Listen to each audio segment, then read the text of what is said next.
اللہ تبارک و تعالیٰ اطاعت کرنے والوں کو انعام دے دیتا ہے، اپنے معبود کے حکم ماننے والوں کو انعام عطا فرماتا ہے۔ اب انعام کیا دیتا ہے وہ سماعت کیجیے۔ حضرت ثوبان رضی اللہ تعالیٰ عنہ بارگاہ رسالت میں آپ صلی اللہ علیہ وسلم میں حاضر ہوتے ہیں اور عرض کرتے ہیں، یا رسول اللہ بڑا پریشان، یا رسول اللہ ایک بڑا تھم لگا ہوا ہے۔ میرے کریم آقا علیہ السلام نے پوچھا، اے میرے پیارے صحابی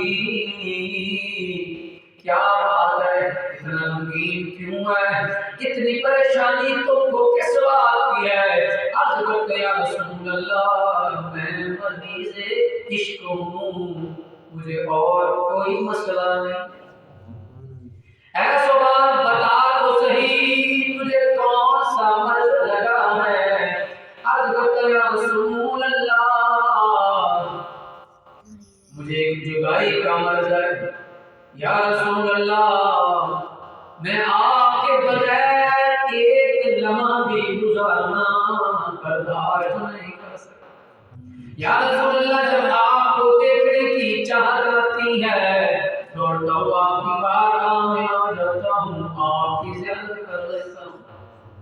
یا رسول اللہ آپ کے چہرے پر دعا کو دیکھ کے دل کو ٹھنڈک پہنچ جاتی ہے، دل کو راحت مل جاتی ہے، دل سکون حاصل کر لیتا ہے۔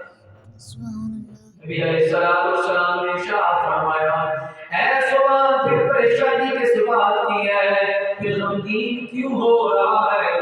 عرض کرتے ہیں یا رسول اللہ پریشانی یہ ہے، غم اس بات کا ہے کہ یہاں پر تو جب بھی میرا دل چاہتا ہے آپ کی بارگاہ میں آ کے آپ کی زیارت کر لیتا ہوں۔ یا رسول اللہ اگر اللہ نے مجھے بخش بھی دیا، جنت عطا فرما بھی دی، یا رسول اللہ آپ کا تو مقام بڑا بڑا ہے، یا رسول اللہ اللہ کو عزت آپ کو اونچے مقام پہ رکھے گا، اگر مجھے جنت مل بھی گئی تو میں تو غلاموں میں ہوں گا، یا رسول اللہ اگر وہاں میرے دل نے چاہا آپ کی زیارت کروں کیسے ڈھونڈوں گا، کیسے آپ تک پہنچوں گا؟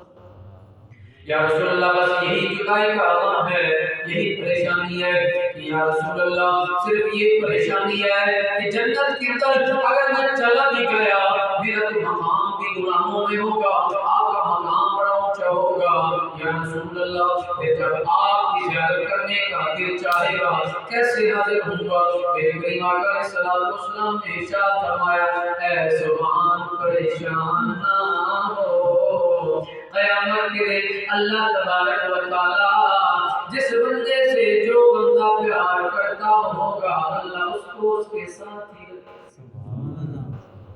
اور پھر قرآن پڑھیے اللہ تبارک و تعالی نے ارشاد فرمایا، وَمَن يُطِعِ اللَّهَ وَالرَّسُولَ فَأُولَٰئِكَ مَعَ الَّذِينَ أَنْعَمَ اللَّهُ عَلَيْهِم مِّنَ النَّبِيِّينَ۔ اور رب جلال نے ارشاد فرمایا، جس شخص نے اللہ اور اس کے رسول کی اطاعت کی ہے اللہ اس اطاعت کرنے والے کو ان کے ساتھ ہی رکھے گا۔ کن کے ساتھ؟ ارشاد فرمایا، فَأُولَٰئِكَ مَعَ الَّذِينَ أَنْعَمَ اللَّهُ عَلَيْهِم مِّنَ النَّبِيِّينَ، ان کے ساتھ اللہ ان کو رکھے گا کہ جن پر اللہ نے انعام عطا فرمایا ہے۔ انعام کن پر عطا فرمایا؟ رب کائنات نے فرمایا میں نے اپنے نبیوں پہ انعام عطا فرمایا ہے، من النبیین والصدیقین والشہداء والصالحین۔ اللہ فرماتا ہے اطاعت کرنے والے کو انعام عطا کرنے والوں کے ساتھ رکھا جائے گا، جن میں نبی ہے، صدیقین ہے، شہداء ہیں، اور سارے کے سارے اللہ کے ولی بھی شامل ہیں۔